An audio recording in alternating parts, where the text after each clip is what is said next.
Amigos, ¿cómo están? Muy buenas noches. Bienvenidos al programa Decisiones Correctas para un País que Crece, un espacio planteado desde la Secretaría de Comunicación para socializar la Ley de Crecimiento Económico que fue presentada ante la Asamblea Nacional este viernes. Les acompañamos esta noche Cristian Hidalgo y quien les habla, Sofía Montoya.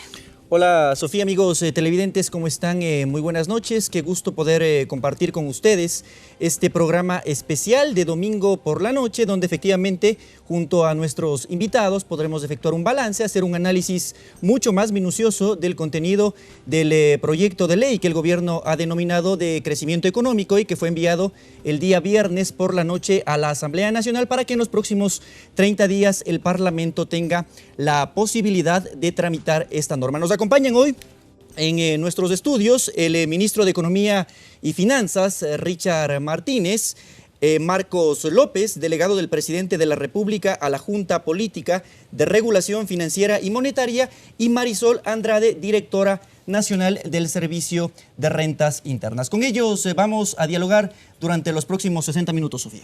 Así es, estaremos precisamente planteando algunas interrogantes sobre los detalles que ya se conocen y otros que tendrán seguramente que comentarnos acerca de este texto que es bastante extenso y que refiere cambios al Código Tributario, Monetario, Financiero y también pues algunos ajustes para la sostenibilidad fiscal. Vamos a empezar entonces con este diálogo, Cristian. Pero presentándoles, por supuesto, en esta nota algunos detalles de esta ley que fue presentada el día viernes.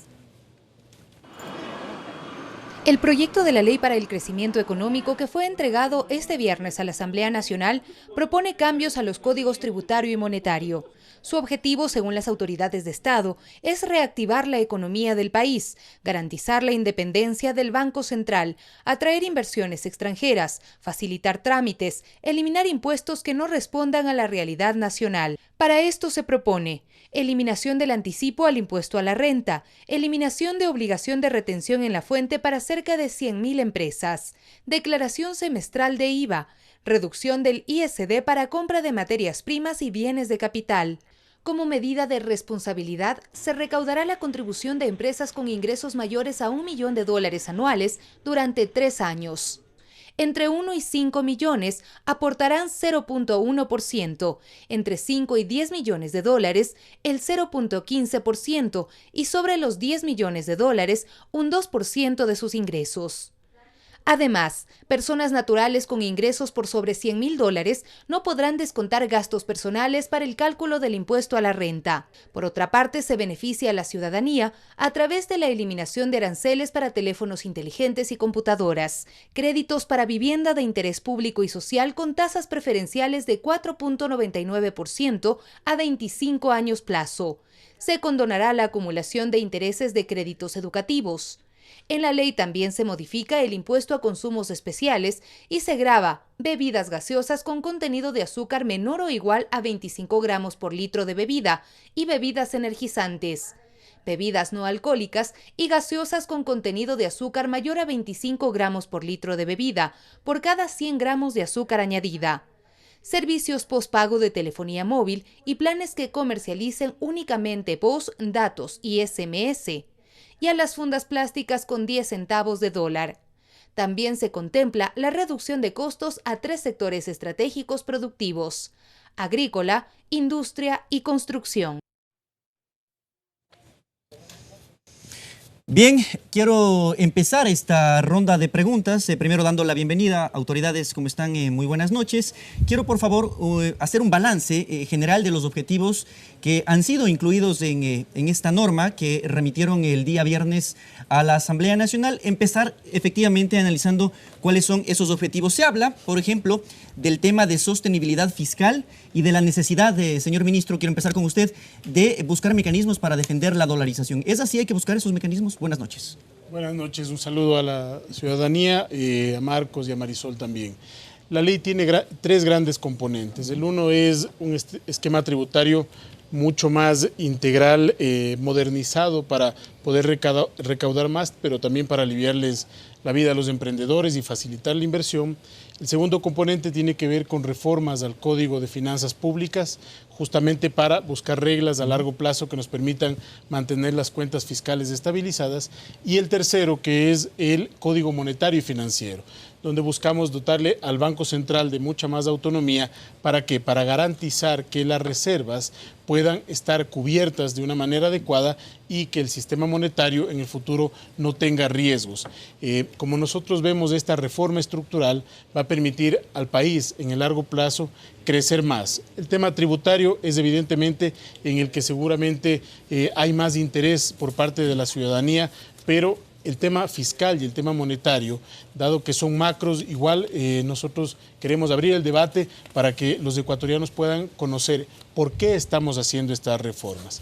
En el caso fiscal, todos conocemos que el país durante los últimos años ha venido acumulando grandes déficits, es decir, viene gastando más de lo que puede gastar. Y ese gasto adicional, es decir, si uno suma los ingresos y resta los gastos, no tiene para financiar eso con los ingresos propios, entonces tiene que financiarse con endeudamiento. Eso fue creciendo durante los últimos años. En el año 2017, por ejemplo, cerró un déficit de 6.500 millones de dólares. El año pasado logramos reducirlo a cerca de 3.500 millones de dólares, pero todavía es alto. ¿Cómo evitar que en el futuro eso no se repita? Con reglas fiscales estables, con una presupuestación mucho más ordenada y garantizando que todos nos acoplemos a esta nueva presupuestación. Señora directora, por favor, ¿cuál es el balance que usted efectúa de los objetivos en términos generales? Un saludo cordial a todos quienes nos escuchan, Richard, Marcos y por supuesto a ustedes por acogernos en su casa. Yo quiero referirme, hay varios objetivos importantes de esta ley de crecimiento económico, quiero referirme al principal enfocado a lo tributario. ¿Qué buscamos a través de esta ley de crecimiento económico que ha sido presentada en la Asamblea? Que el país pueda contar con un sistema tributario más acoplado a la nueva dinámica de la economía, es decir, que sea más simple, que cada vez sea más fácil para el contribuyente cumplir con sus obligaciones tributarias, pero sin dejar de lado en ningún momento la progresividad. Y cuando insisto en la progresividad, más allá de ser un principio que está en la Constitución y que manda, que debe regir dentro del sistema tributario ecuatoriano, pues hay que tener en cuenta qué es esa progresividad, porque a veces el desconocimiento nos puede llevar a pensar y no entender bien a qué se refiere ese objetivo. La progresividad no es otra cosa sino repartir la carga tributaria entre todos los contribuyentes de acuerdo a su capacidad de pago. Es decir, que quienes más tienen sean aquellos que más aporten. Y justamente dentro de esta ley de crecimiento económico hay un sinnúmero de decisiones que apuntan a la simplificación, apuntan a que el ciudadano, el contribuyente se formalice, cumpla fácilmente con sus obligaciones, pero también tiene decisiones que apuntalan a que aquellos contribuyentes, aquellas sociedades que tengan mayores ingresos sean quienes más aporten en este momento. Directora, esto lo iremos detallando más adelante porque es importante conocer cada uno de los puntos que se han previsto para simplificar esos trámites, para retirar algunos impuestos, algunas dificultades que tenían sobre todo los pequeños y medianos empresarios. También nos acompaña el día de hoy el señor Marcos López, delegado del presidente de la República. Se plantea como uno de los objetivos reactivar la economía del país. ¿Cuánto tiempo podría tardar esto? La ciudadanía pues tiene la urgencia de que, por un lado, el empleo pues ha desmejorado sus condiciones a pesar de que en términos generales se mantiene estable. Muchísimas gracias. Buenas noches a toda la ciudadanía. Buenas noches, Richard, Marisol. El tiempo que se demore en el reactivarse en la economía del país va a depender mucho de los ecuatorianos y va a depender mucho de que podamos conseguir aquellos equilibrios que estamos buscando en este momento. En mi área específica, desde el punto de vista monetario, buscamos objetivos fundamentales. Primero, blindar la dolarización. Está comprobado que ese es el mecanismo en el que tenemos que estar. Queremos dotar de autonomía técnica para que hayan decisiones técnicas que no estén superpuestas a decisiones u objetivos políticos al Banco Central del Ecuador y a la Junta de Política y Regulación y Estabilidad Financiera. Queremos mejorar la gobernanza de la banca pública. La banca pública debe ser diseñada para apoyar el programa económico del país, para apoyar el programa económico del gobierno, pero no necesariamente para perder plata. Y debemos adoptar mejores políticas, mejores regulaciones, mejores controles a partir de las mejores prácticas internacionales. Espero que el tiempo me dé para poderles demostrar la importancia que tiene un banco central en dolarización y la importancia que tiene la Reserva Internacional en dolarización y el control. ¿Para qué? Para que podamos volver a esta dolarización, a esta cobertura de reserva del 2008, en donde el 100% de los valores depositados en el Banco Central estaban cubiertos por reserva. Y que no lleguemos y que no volvamos a esta desgracia en la que nos dejaron, en la que solamente de los 9.900 millones de dólares que tenía de depósitos del Banco Central, solo cubrían el 28% con reservas. Muchísimas gracias, señor López. Por supuesto, estaremos más adelante revisando estos aspectos. Ministro Martínez, hay una necesidad del gobierno de recaudar fondos por el mismo déficit fiscal que usted manifestaba. Sin embargo, pues no se ha tomado la decisión de incrementar el impuesto al valor agregado, tampoco se ha eliminado subsidios como al gas. ¿Se puede, con las normas que están siendo presentadas en este momento, reemplazar esas recaudaciones? Es muy importante, Ninia, lo que usted menciona, hacer algunas aclaraciones a la ciudadanía. Luego de la decisión del presidente de abrir el diálogo al decreto 883 que se derogó, hemos escuchado a muchos ecuatorianos y hay cosas que les están diciendo que no son verdad. Se les ha dicho que se les va a reducir el salario básico unificado. Eso es mentira, de hecho es inconstitucional, es ilegal. Por más que alguien en un momento determinado quiera hacerlo, no lo puede hacer porque no tiene base legal. Pero más allá de la legalidad, sería una irresponsabilidad del gobierno plantear algo así. Eso es totalmente falso.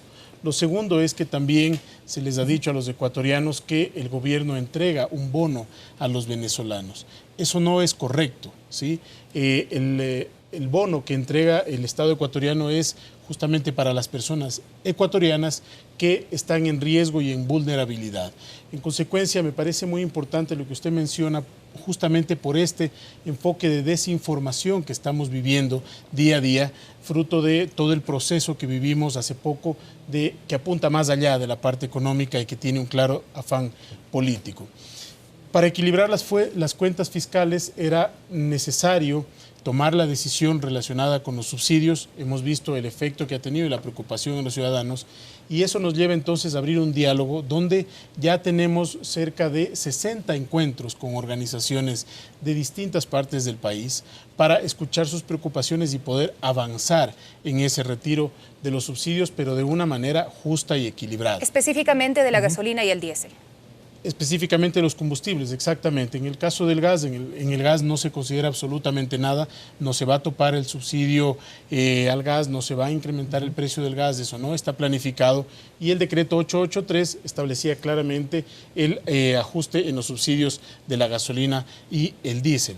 Pero es muy importante, y con esto cierro esta idea, que al margen de la derogatoria del decreto, hoy los ecuatorianos están dialogando abiertamente sobre un tema que antes era un tabú. Hoy los ecuatorianos conocen que ese es un sacrificio que hace el Estado para mantener un precio subsidiado. Hoy los ecuatorianos están conscientes de que mucho de ese subsidio se va en contrabando y mucho de ese subsidio se va también para el narcotráfico. Y que como están establecidos los subsidios, dado que son transversales, no importa la capacidad adquisitiva de la persona, si es una persona que tiene muchos ingresos o pocos ingresos, quienes finalmente se terminan favoreciendo más son las personas que tienen más ingreso porque son las personas que más consumen. Entonces tenemos que darle un sentido de justicia hacia los más pobres, pero empezar a desmontar esto por las externalidades negativas que tiene. Señora directora, se establecen también nuevos mecanismos. ¿Qué pasa con el tema del IVA y el ICE? ¿Se establecen nuevos mecanismos? ¿Cómo se tiene que ejecutar ahora la declaración? ¿Eso establece el documento? A ver, es importante que tengamos claro los pasos que hemos ido dando y de dónde han nacido estas ideas, estas decisiones que se han tomado. El diálogo que está liderado por el señor Presidente de la República, específicamente para este tema en lo tributario, ha sido realizado desde el año anterior. Hemos ido recogiendo varias ideas, muchas de ellas han sido ya cristalizadas por el lado de la simplicidad administrativa, y cuando me refiero a eso, pues los claros ejemplos están ahí, los formularios en línea. Aquel contribuyente que pasó de aproximadamente 30 minutos en enviar su declaración de IVA, por ejemplo, o de renta, ahora lo hace en tan solo 6 minutos. Eso es un claro ejemplo de simplicidad administrativa. Pero habían otros temas que eran necesarios a través de una reforma. Y para eso, pues se ha contemplado, ustedes bien mencionaban, Sofía decía, no se sube el IVA. Eso hay que tener claro, no contempla aquello. Implica otros temas como, por ejemplo, la tarifa de 0% para las tiras que miden la glucosa. ¿Para qué? Para beneficiar justamente a aquellas personas que sufren de diabetes, y se está considerando en este tema, en este proyecto de ley. Respecto al IVA o el ICE, que entiendo será su consulta, va vinculado a un cambio del número de declaraciones que tienen que presentar, pero específicamente para quiénes, Cristian. Es para aquellos ciudadanos, para aquellos microempresarios que se acogen al nuevo régimen simplificado que se plantea en este proyecto de ley, que no es otra cosa sino facilitarle el cumplimiento de sus obligaciones. ¿Qué conlleva? Conlleva una tarifa del 2% anual sobre sus ingresos, y además declarar 2 veces al año, es decir, ya no una declaración mensual de IVA o de ICE según corresponda, sino 2 declaraciones, es decir, semestralmente. Ya no serán agentes de retención, llevarán un libro de ingresos y egresos. ¿Y de dónde nació toda esta idea? Justamente de esos emprendedores, de esos contribuyentes pequeños que sentían la necesidad de que cuando están iniciando sus actividades, de que cuando están emprendiendo, necesitan dedicar más tiempo y más recursos a su actividad como tal, y por el lado tributario, pues hemos pensado que esto les podría facilitar. Ahora es importante, y lo podemos tocar en la siguiente ronda de preguntas, cómo se puede evitar una desregularización y también la evasión de impuestos. Eso habría que aclararlo también, porque hay una simplificación que dará facilidades, pero lo que se quiere evitar también es que se vayan impuestos pues de manera de fraude, por ejemplo, que se ha visto también en nuestro país. Hay una lista que tiene el SRI de empresas fantasmas, entre otras cosas, que a veces se buscan como este tipo de mecanismos. Entre estas propuestas, señor ministro Martínez, también está la eliminación del anticipo al impuesto a la renta. Se venía pidiendo esto desde algunos sectores productivos. Llega a darse, pero ¿cuál esperan que sea el efecto? Mira, el efecto es un efecto para el Estado, es un efecto de liquidez, es decir, eso no lo recauda el Estado, es, como su nombre lo indica, un anticipo que después se cruza con el impuesto que realmente tiene que pagar el contribuyente. Entonces el Estado tiene un efecto de liquidez porque no va a recibir eso momentáneamente, pero sí lo va a recaudar luego. Pero de cara al emprendedor es un alivio, es una carga. En todas las reuniones que tenemos a nivel nacional, los emprendedores nos dicen la carga más pesada que tenemos es el anticipo, porque es un anticipo que va en contra del ciclo económico, tal como está diseñado. Si un empresario pequeño, un microempresario, un emprendedor tiene un año malo, el siguiente año tiene que pagar un anticipo a pesar de que el año previo fue un año con pérdidas o con una utilidad mínima. En consecuencia, va en contra del ciclo económico y al emprendedor le cuesta mucho reactivarse. Ese es uno de los principales componentes. El otro que mencionaba la directora de rentas es la eliminación de la obligatoriedad para todas las MIPYMES de retener en la fuente. Esto es para aliviar la carga administrativa que tienen las MIPYMES para que puedan concentrarse en lo que realmente corresponde, que es su negocio. Y hay otras medidas de orden administrativo también y del Ejecutivo que van a permitir lo que usted decía, Sofía, al inicio, reactivar la producción. Si uno observa las cifras de empleo y las compara con septiembre del año pasado, hay unos datos que muestran en algunos casos un deterioro mínimo, pero si las comparamos con junio, ya se observa una tendencia de recuperación, que es suficiente. Todavía no, hay que seguir haciendo esfuerzos para recuperar eso. Pero si comparamos, por ejemplo, los datos septiembre, es notable la caída de la pobreza extrema. Y esto es justamente porque el gobierno tuvo el acierto de ampliar la protección social para garantizar que las personas más pobres estén cubiertas. Entonces, esta reforma y todo el trabajo que está haciendo el gobierno es un trabajo balanceado para, por un lado, garantizar los equilibrios macroeconómicos, por otro lado, aliviarle la carga a los emprendedores y, finalmente, garantizar la protección social para los más pobres. Ministro, el próximo año, y corríjame si estoy equivocado, el Ejecutivo prevé recaudar más o menos 700 millones de dólares de aprobarse esta reforma. Así el es. rubro más alto saldría de las empresas que superen, por ejemplo, el $1.000.000 en ganancia, y se establece una tabla que va a permitir que se vayan generando aportes de manera progresiva. No sé si nos puede explicar cómo quedaría eso. Efectivamente, como mencionaba la directora, aquí hay un concepto importante de progresividad. Todas las empresas que en el año 2018 hayan generado hasta $1 millón no van a pagar la contribución especial que tiene que hacerse por 3 años. Aquellas empresas que generaron ingresos por entre $1 millón y $5 millones van a pagar una tarifa del 0,1%. Las que tienen entre 5 y 10 millones de dólares del 0,15%, y las empresas que tuvieron ingresos por más de $10 millones, una tarifa del 0,2%. Allí en la pantalla se puede observar claramente cuál es el nivel de recaudación por cada una de ellas. Anualmente son cerca de 177, 180 millones de dólares, con lo cual tenemos un aproximado al final de los 3 años de 532 millones de dólares. ¿Cuántas empresas son parte de esta contribución?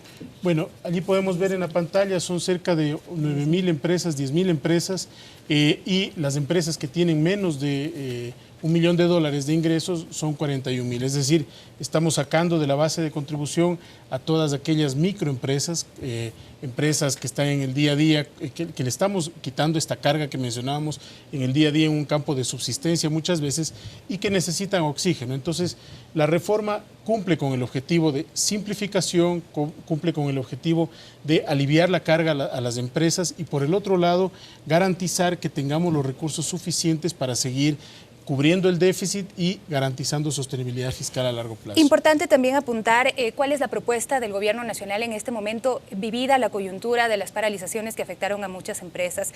En este sentido, el impuesto a la renta o qué otras facilidades están planteadas para quienes fueron afectados. Sí, se ha planteado una alternativa para las empresas que están en la zona de la Sierra Centro.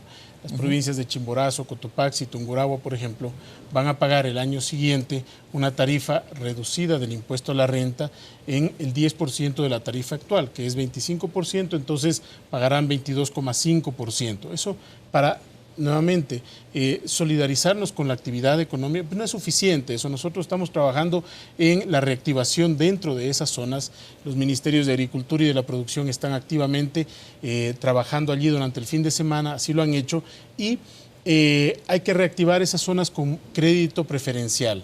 El gobierno ya tiene listo un plan de crédito preferencial a tasas que no superan el 7%, que van a estar con plazos que superan también los 10, 15 años, dependiendo del sector, pero esa es una forma, y adicionalmente se les garantiza, lo cual podrá profundizar la señora directora de rentas, una facilidad para que puedan pagar de aquí hasta fin de año sus obligaciones tributarias en virtud de los efectos que sufrieron durante los 11 días del paro. Señor López, ¿alcanzan estas medidas como para tratar de generar esa reactivación económica?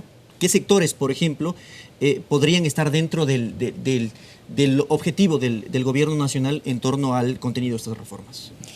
Las medidas van a alcanzar en función de que todos hagamos nuestra tarea. Esto no es solamente del lado del gobierno, también viene de otros actores, viene desde el empresario, que tiene que hacer un esfuerzo mayor por salir del problema en el que está. Viene desde el sistema financiero, que tiene que brindar las facilidades para que las personas que han sido afectadas puedan tener créditos que le permitan adecuar su flujo de caja, su nuevo flujo de caja, a los créditos que tenemos en este momento. Es decir, es la unión de varias cosas las que nos va a permitir salir de esta crisis en la que estamos. Y yo diría que también es cuestión de voluntad, es cuestión de cambiar el discurso en el país.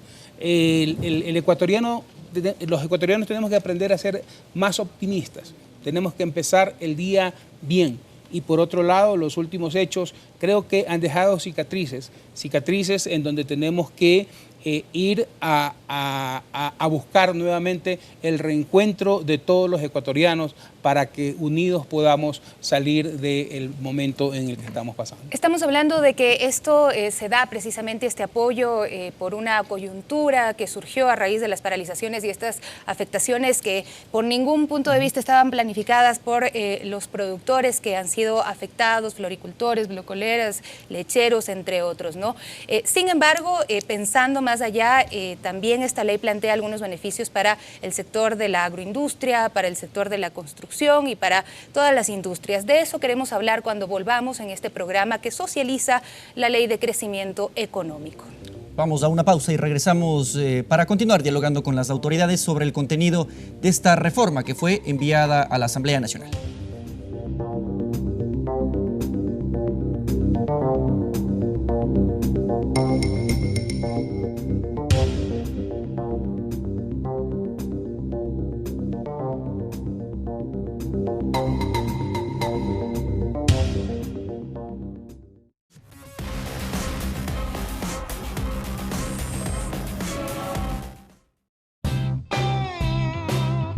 Unos ladridos te robarán el corazón. Hola, hola, ¿cómo estamos? Les presento a Negro. Sí, este es un perro fantástico. Negro tiene ya 11 años. Él fue rescatado cuando tenía 10 meses. Y nosotros te diremos cómo puedes convertir ese amor de tu mascota en responsabilidad y cuidado. Yo tenía pavor y fue creciendo y los perros eran con más ternura. La idea de Acolitas es principalmente el promover la adopción, no la compra. Martes y jueves 10:30, solo por Café TV. Por Ecuador TV, comparte la emoción.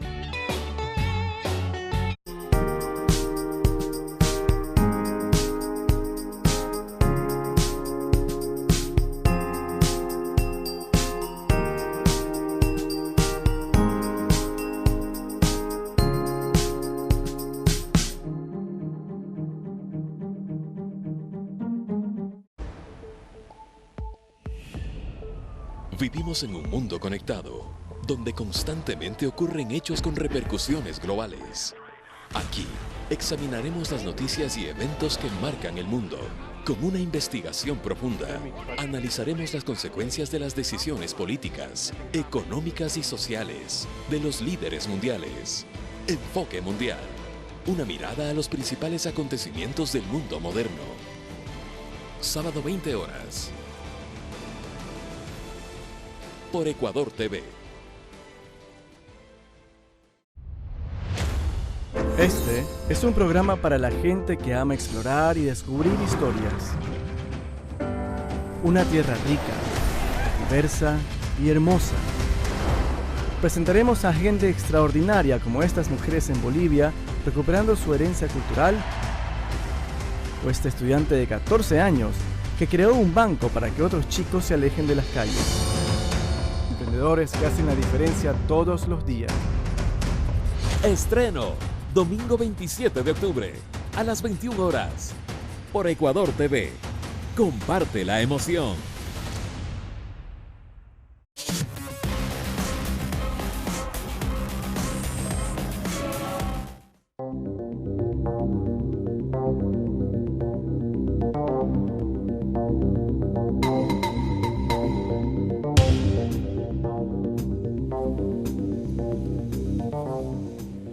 Amigos, estamos ya de regreso en este programa especial para socializar la Ley de Crecimiento Económico. Nos acompañan como invitados en esta noche el ministro de Finanzas, Richard Martínez, también la directora del SRI, Marisol Andrade, y también Marcos López, delegado del Ejecutivo, quien esta noche están respondiendo pues algunas preguntas interrogantes que surgen a raíz de la presentación el día viernes de este proyecto de Ley de Crecimiento Económico. Ministro Martínez, usted ha dicho que el déficit que tiene el país ha sido cubierto por años con deuda y actualmente también la deuda pública es alta. ¿Cómo cerrar la brecha a futuro y cuáles son las cifras que se están manejando? Muchas gracias, Sofía. Siempre es bueno que la ciudadanía en general trate de llevar estos conceptos al manejo de la economía del hogar, ¿no? Cuando mes a mes los ingresos no alcanzan para cubrir los gastos que una familia tiene, esa familia pide prestado dinero. a un pariente o se endeuda con la tarjeta de crédito o pide a un amigo dinero. Pero eso no dura todo el tiempo, no puede durar todo el tiempo. Y es lo mismo que sucedió con la economía en su conjunto. Si una economía abre mucho sus déficits y los sigue financiando todo el tiempo con deuda, pero no toma medidas correctivas, llega a un punto en el que no importa tanto el costo del financiamiento, sino el acceso mismo al financiamiento. Por eso estamos tomando estas decisiones. ¿Y cómo se corrige el déficit? Por la vía de la reducción del gasto y por la vía de los ingresos. Por eso es que muy importante que para reducir el tamaño de la deuda sobre el PIB y el pago de las obligaciones inherentes a esa deuda, es decir, los intereses que son altos para el caso ecuatoriano, pueda tomarse decisiones que corrijan estas grandes distorsiones. Es un gran desequilibrio el que tiene el país. Por el lado del gasto, tenemos un gasto en masa salarial que es cerca a los 9.500 millones de dólares. Lo que hay que tomar en cuenta es que más del 80% de ese gasto está relacionado con salud, con educación, con policías, con militares y con inclusión económica y social. Entonces, los procesos de optimización son cada vez más complejos porque no queremos afectar el servicio hacia la ciudadanía. Donde hay un amplio margen todavía es en las empresas públicas y allí creo que se ha avanzado bastante, no lo suficiente todavía, pero sí bastante para empezar a reducir también ese gasto. Ahora con esta reforma tributaria estamos trabajando por el lado del ingreso, es decir, cómo el Estado ecuatoriano puede tener mayor recaudación para garantizar cerrar esa brecha. Y por eso el tema de los subsidios era y sigue siendo tan importante, porque el Estado ecuatoriano sacrifica en subsidios a los combustibles 1.400 millones de dólares anuales. Señor López, este proyecto de ley busca proteger la dolarización, como ya se ha dicho. ¿Por qué es necesario y cuáles son los riesgos a los que nos enfrentamos en este momento? Cuando se hablaba y se debatía desde muchos ámbitos el tema de los subsidios, por ejemplo, se decía no se pone en riesgo la dolarización. ¿Cuál es el argumento que ustedes manejan? Mire, la dolarización no es otra cosa que un modelo monetario, no es un modelo económico, en el que simplemente hemos dejado de tener nuestra propia moneda para pasar a tener un dólar. Pero igual con dolarización o sin dolarización hay que hacer bien las cosas. Y los desequilibrios evidentemente no es una buena forma de hacer las cosas.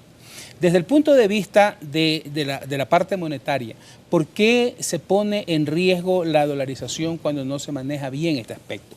Aquí yo tengo un cuadro en el que les puedo mostrar cómo el 30 de septiembre del 2008 existían fondos que venían del público, porque el Banco Central no produce dinero, el Banco Central no imprime dinero. Eso viene de los flujos que trae la economía. Entonces, del público se surtía el Banco Central con 3.000 millones de dólares y fondos públicos eran 3.800 millones de dólares. En esa época habían 6.500 millones de dólares. La Reserva Internacional era de 6.500 millones de dólares. Ustedes deben recordar que en diciembre del 2008 hubo una crisis petrolera, empezó la crisis del petróleo y el barril del petróleo llegó a 29 dólares, crisis que sigue más o menos hasta octubre. Y el país no tuvo que endeudarse. No tuvo que endeudarse para salir de esa crisis. ¿Por qué? Porque el Banco Central hizo bien las cosas. Por cada dólar de depósito tenía un dólar de reserva. Y por eso es que a mayo del 2009, cuando ya pasa la crisis, entonces existe una reserva de 2.500 millones frente a 3.200 millones. ¿Qué se prevé ahora para incrementar esta reserva? Ahora, aquí lo importante es cómo nos dejaron el país. Esto es importante, cómo queda el país al 31 de mayo del 2017. Al 31 de mayo del 2017 habían 9.900 millones de dólares en el Banco Central en depósitos y en reserva solamente 2.790 millones de dólares. Es decir, solo podíamos cubrir el 28%. ¿Qué quería decir esto? Que el sector público, teniendo depositado en el Banco Central 4.493 millones, no los puede girar porque simplemente el Banco Central no los podría pagar.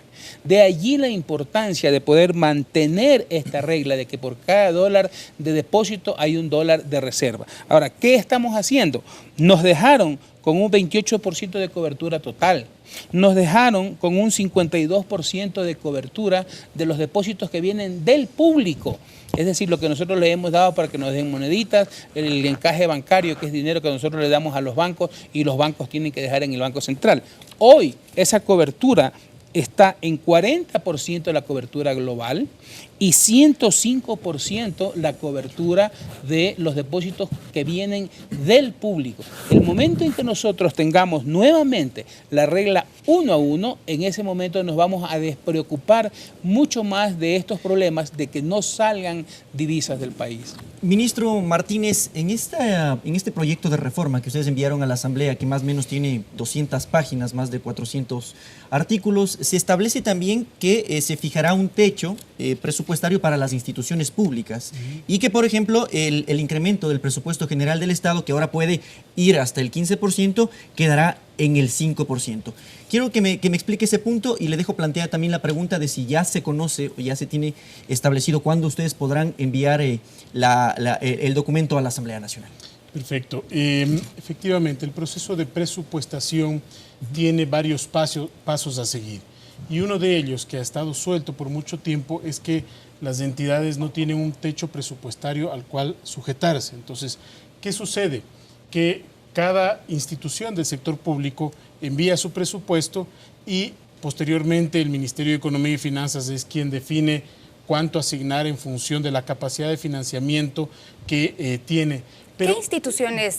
Bueno, ¿de todas las cuáles está instituciones, hablando? Ministerios en esencia. Ministerios. ¿No? ¿Y qué pasa con los GATS también? Es importante. Claro, los GATS manejan su presupuesto en función de las asignaciones que por ley le competen. Allí nosotros creemos que hay que trabajar muchísimo en la calidad de la estructura del gasto de los GATS para que más vaya a inversión que a gasto corriente y para garantizar sostenibilidad. Pero en el caso del presupuesto general que aplica a los ministerios, por ejemplo, ¿qué sucede? Los ministerios envían sus presupuestos y hay que entrar en una dinámica en la que el Ministerio de Economía y Finanzas empieza a optimizar cada uno de sus presupuestos.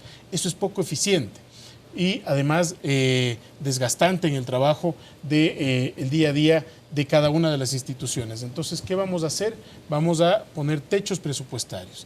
Vamos a empezar como se debía haber hecho en el pasado. Es decir, esta cantidad de ingresos tenemos, hasta este gasto podemos financiar y sobre esa base cada entidad va a tener un techo presupuestario sobre el cual deberá establecer su mejor estructura de gasto, es decir, el trabajo de optimización sobre un techo determinado. El otro cambio es muy importante, la discrecionalidad en la cual se puede ampliar el presupuesto general del Estado, que iba hasta 15%, ¿no? Es decir, sobre el presupuesto aprobado, una vez enviada la proforma a la Asamblea, se podía modificar en 15%, es un rango demasiado grande y lo estamos reduciendo al 5%. ¿Por qué? Porque con ese 15% la tentación de caer en decisiones que no tengan financiamiento para que después alguien las venga a financiar es muy grande. ¿Ya tienen previsto cuándo van a enviar el documento, ministro? Nosotros esperamos enviarlo como corresponde hasta fines de mes. Todavía no quisiera anticiparme a cifras porque estamos calibrando los datos finales, al igual que el año pasado. Una vez que enviemos el presupuesto se transparentará toda la información para abrir el debate en la Asamblea Nacional. ¿Pero se basarán en esta fórmula en la que no se incrementa más allá del 5%? No, el incremento del 5% y el 15% es cuando ya el presupuesto está en ejecución, en marcha. El gobierno envía la proforma a la Asamblea aprueba esa proforma y ese presupuesto general empieza a regir en el año siguiente, en este caso en el 2020. Allí es, Sofía, cuando se aplicaba este 15% de discrecionalidad, ya en la ejecución presupuestaria, lo estamos reduciendo para el 5%. Obviamente que nosotros esperamos ya contar con esa fórmula para el presupuesto del año 2020. Directora del SRI, Marisol Andrade, bueno, yo le había preguntado anteriormente cómo se va a evitar la evasión tributaria, tomando en cuenta esta simplificación de trámites que se realiza por un lado, y por otro, pues también quisiera que nos comente acerca de la devolución de impuestos que está planteada en esta normativa en referencia al sector exportador. ¿Se crea un nuevo mecanismo o se mejora el que ya existía? Dos importantes preguntas, Sofía. La primera, cuando hablamos de la simplicidad y de la simplificación, jamás la Administración Tributaria está perdiendo de vista el control justamente hacia esas ramas de evasión, de elusión que tanto daño le hace a cualquier país del mundo y de manera particular pues al Ecuador. Son dos ejes de gestión de la administración tributaria que se concatenan. El uno es de esa lucha frontal contra la evasión y el segundo es la simplicidad. Pero tampoco podemos pensar de que siempre por estar amparados o apalancados en los diferentes controles no podemos facilitarle al contribuyente. Y cuando hablábamos de ese régimen simplificado que Cristian preguntaba, de ese cambio importante que se plantea en el proyecto de que ya no sean 12 declaraciones mensuales, sino sean 12 semestrales, yo quisiera compartirles que justamente cuando hablábamos de ello veíamos que un gran porcentaje de esas declaraciones, no en monto, sino en número de declaraciones, estaba justamente en estos microempresarios, en estos emprendedores, y sabemos que por la calidad de la información que tenemos y los cruces nos permiten que no perdamos de vista el control, y además se establece también este régimen simplificado para los microempresarios y los emprendedores que tendrá un tiempo, no es que 5, 10, 20, 30 años van a estar en ese régimen simplificado. Se plantea que los 5 primeros años estén en ese régimen y posterior a ello pasen al régimen general. Cuando hablaba usted, Sofía, del planteamiento de las devoluciones para exportadores, básicamente lo que se plantea es un mecanismo novedoso de devolución, el drawback, que justamente lo que hace es darle flujo al exportador que tanto bien le hace y nos hace a todos los ecuatorianos cuando sabemos la actividad económica que ellos tienen. Quisiera aprovechar en este espacio que me concedieron a mi persona, pues hacer un comentario adicional a lo que decía el ministro Martínez. Justamente el señor presidente, tendiendo esa mano siempre a todos aquellos sectores que se ven afectados, en este caso por el paro que tuvimos los días anteriores, dispuso que haya una ampliación de plazos para el cumplimiento de las obligaciones tributarias. Ustedes recordarán que informamos a la ciudadanía la resolución que la Administración Tributaria puso a disposición de los ciudadanos del mismo día que el señor presidente dispuso aquello. Además, se plantea en este proyecto de ley de crecimiento económico dos temas importantes. Uno, el plan excepcional de pagos. Si bien el Código Tributario al momento no permite dar facilidades de pago para aquellos impuestos percibidos o retenidos, me refiero a IVA e ICE de manera particular, en este proyecto se establece un plan de pagos excepcional de hasta 12 meses para que esos contribuyentes, al momento tenemos una cartera de aproximadamente 80 millones de dólares en este caso particular, y que puedan pedir las facilidades de pago y de esa manera pues realizar su actividad económica. Ministro Martínez, ¿por qué la propuesta plantea que exista independencia en las decisiones políticas monetarias y financieras? ¿Actualmente hay distorsiones? Mire, en un país como el nuestro, como explicaba Marcos, es muy importante que podamos blindar a la dolarización, garantizando que las reservas no puedan ser en un momento minadas por la contaminación que tienes por el lado fiscal. Es parte de los desequilibrios que yo decía que tenemos que ir resolviendo. En un momento determinado, cuando el gobierno anterior vio que ya no tenía más plata, lo que hizo fue expandir el balance del Banco Central para financiarse a través de recursos que estaban en manos del Banco Central, como emitiendo deuda y también entregándole activos que no tenían la valoración que correspondía al mercado. Entonces, ¿cómo garantizar que eso no vuelva a suceder para evitar la fragilidad que mencionaba Marcos, justamente dándole al Banco Central a mayor autonomía para que pueda garantizar este uno a uno que señalaba? Eso es muy importante porque los preceptos macroeconómicos y los equilibrios macroeconómicos son la base fundamental del crecimiento. Uno no puede crecer si es que no tiene el equilibrio fiscal suficiente, si es que no tiene las garantías en el lado de las reservas monetarias para sostener la dolarización, y tampoco si es que no tiene una base de protección social sólida hacia futuro. ¿Cómo reactivar la economía?, preguntaba Sofía. Hay muchas alternativas. Nosotros estamos ya lanzando ahora en noviembre los $1.000 millones de crédito al 4,99%. Lo estamos haciendo con la emisión del primer bono social de América Latina. Me paso esta parte porque es en realidad donde los ecuatorianos quieren escuchar qué noticias hay para que ellos puedan oxigenar su economía diaria y también para que puedan tener oportunidades de inversión.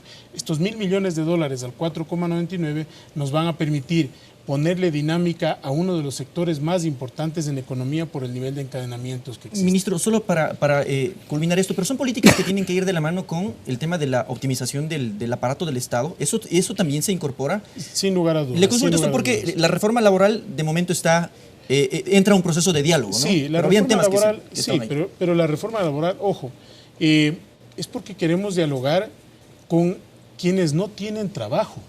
¿Sí? Muchas veces las centrales sindicales consideran que son ellas las únicas o esas entidades con las únicas que se tiene que dialogar, pero nosotros sí queremos que esas centrales sindicales, en vez de estar anunciando huelgas, porque ya la han anunciado para el 30 de octubre, por si acaso, no sabemos por qué está la huelga, pero ya la han anunciado cuando todo el país quiere trabajar y quiere trabajar en paz, en vez de anunciar esa huelga, queremos invitarles al diálogo para que escuchen a las personas que hoy no tienen trabajo, porque las centrales sindicales representan a aquellas personas que ya están en la formalidad, que tienen un contrato. Y nosotros hemos dicho, todas esas personas tienen garantía de que sus derechos no se van a ver afectados.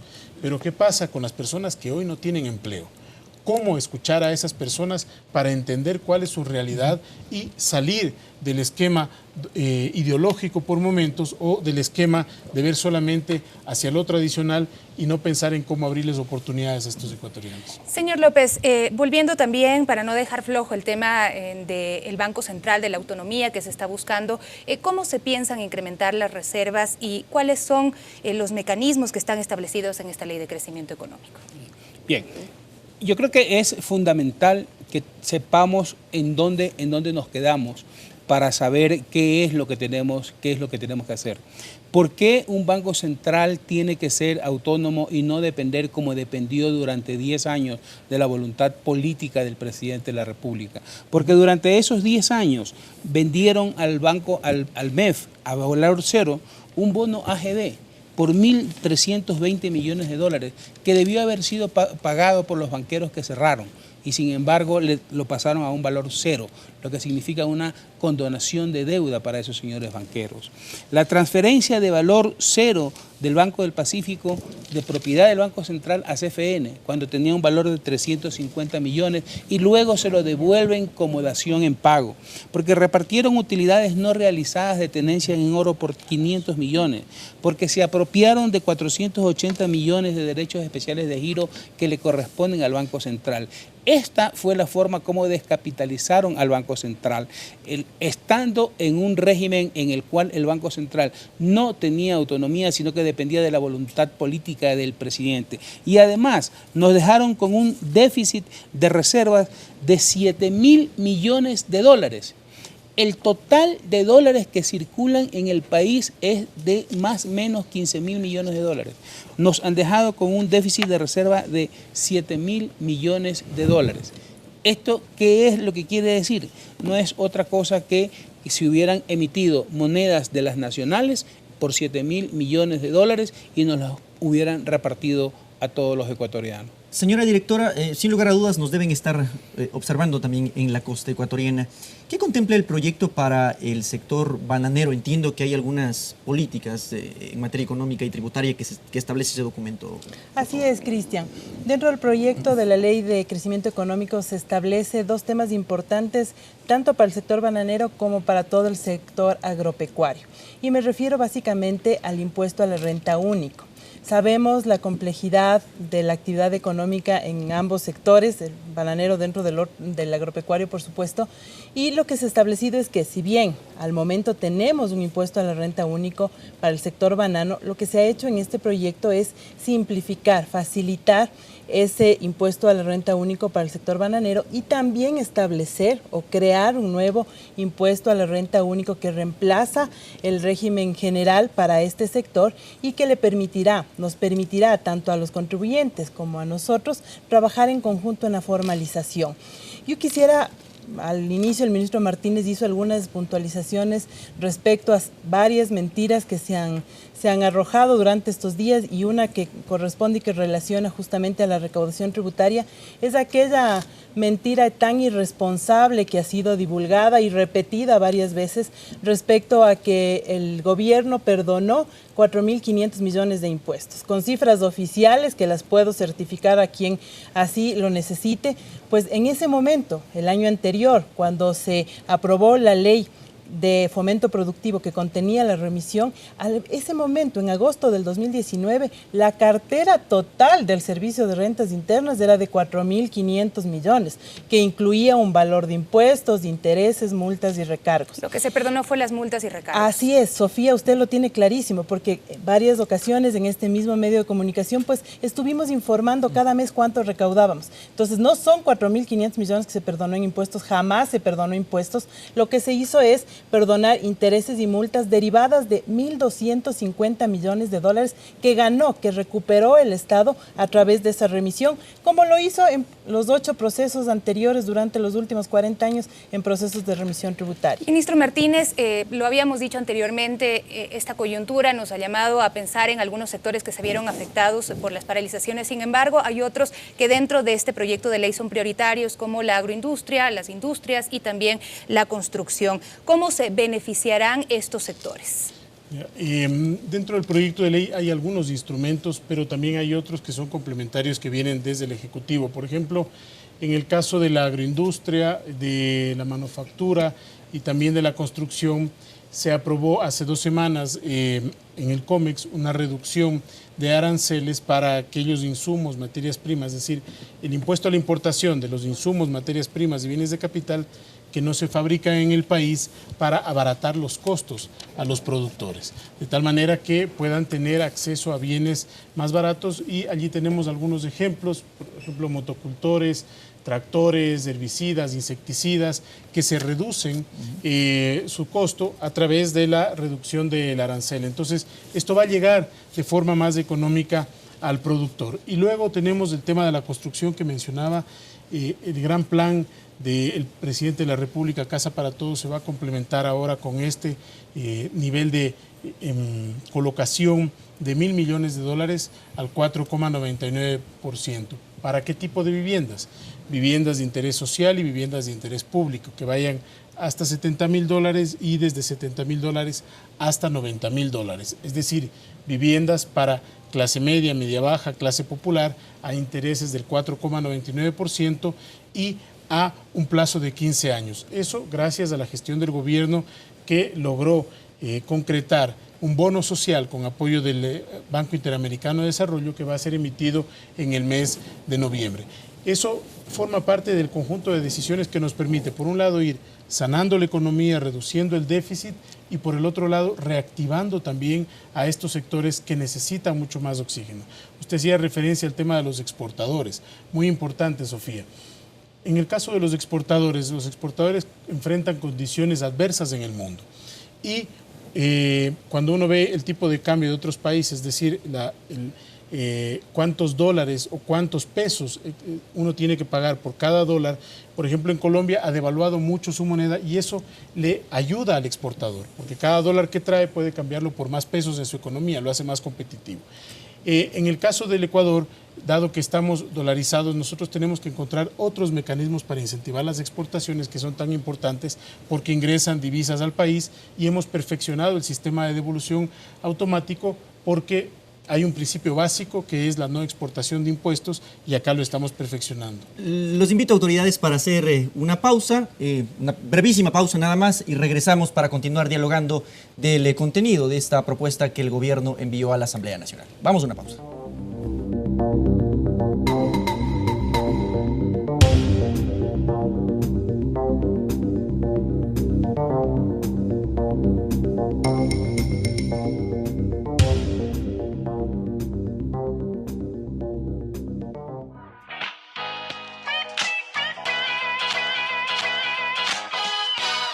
Dorado, brillante, fresco y crocante. Así es el pan que amamos los quiteños. Pero ¿sabes qué pasa con el rey de los alimentos antes de que llegue a tu mesa? Descúbrelo en el libro digital En las Puertas del Horno, a través de un recorrido a las panaderías de Quito. Conoce el oficio del panadero y aprende las recetas del pan que siempre quisiste hornear. Solo tienes que registrarte en www.ecuadortv.es. Y listo, ya puedes descargar gratis el libro digital En las Puertas del Horno.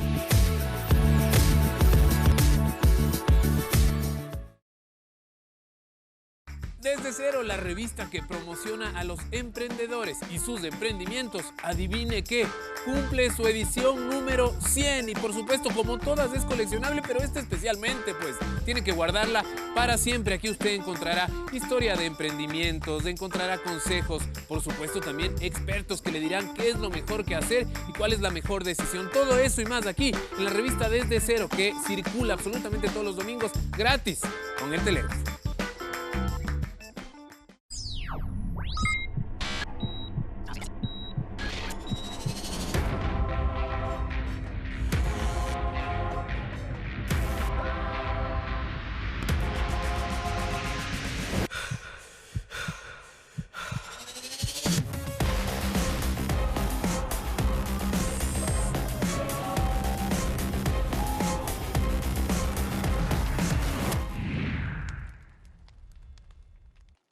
Este lunes.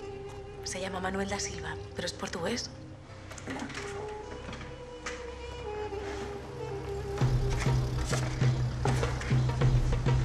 Efectivamente, aquí está. Al menos dime que no tienes nada que ver con Manuel da Silva.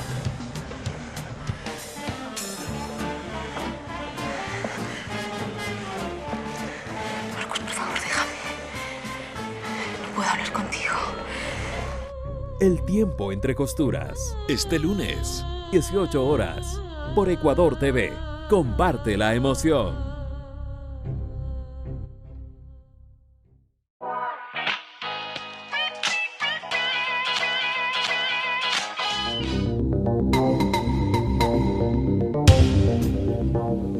Bueno, son las 20 horas con 57 minutos, ha pasado volando el tiempo, Sofía. Queremos solicitarles a las autoridades una conclusión final nada más de lo que hemos podido dialogar hoy. Así es, ¿qué conclusiones, qué mensaje destacarían sobre el crecimiento económico que requiere el país y ante los anuncios también de nuevas paralizaciones? Sí. Que es un momento de poner al país en trabajar y hay muchísimos beneficios para los ciudadanos.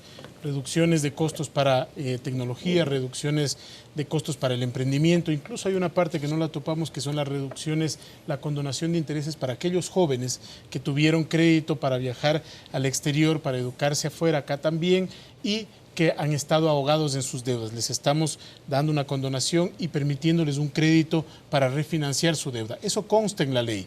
La invitación al final del día es que discutamos con altura esta ley, discutamos con la técnica por delante y que le brindemos al país la oportunidad de tener un marco normativo mucho más adecuado a esa etapa de crecimiento que buscamos. Directora.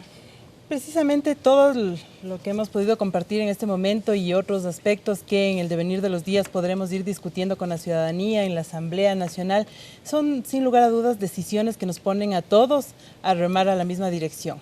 Hemos empezado hace tiempo atrás ya un camino hacia el Ecuador con más prosperidad y tenemos que seguir aquello. Unos más, unos menos de acuerdo a su capacidad de pago, pero hacia allá estamos caminando. Tener siempre esa confianza en el país, en el gobierno nacional. Y yo decía en un primer momento, todas estas decisiones que están dentro del proyecto de ley en lo tributario ha sido discutido, retroalimentado, observaciones desde la misma ciudadanía, desde el propio contribuyente, pues estamos listos para seguir conversando con la ciudadanía y así transmitiéndoles los diferentes conceptos que en la ley contempla aquello.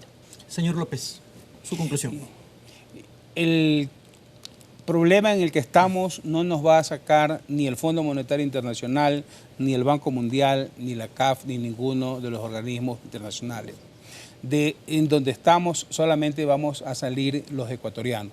Y podemos salir los ecuatorianos juntos, remando para el mismo lado, alando la carreta para el mismo lado. Estamos dentro de un gran acuerdo nacional, pero parece que cuando el acuerdo nos toca a nosotros poner nuestra parte, ya no nos gusta. Siempre nos gusta que el acuerdo empiece por el frente.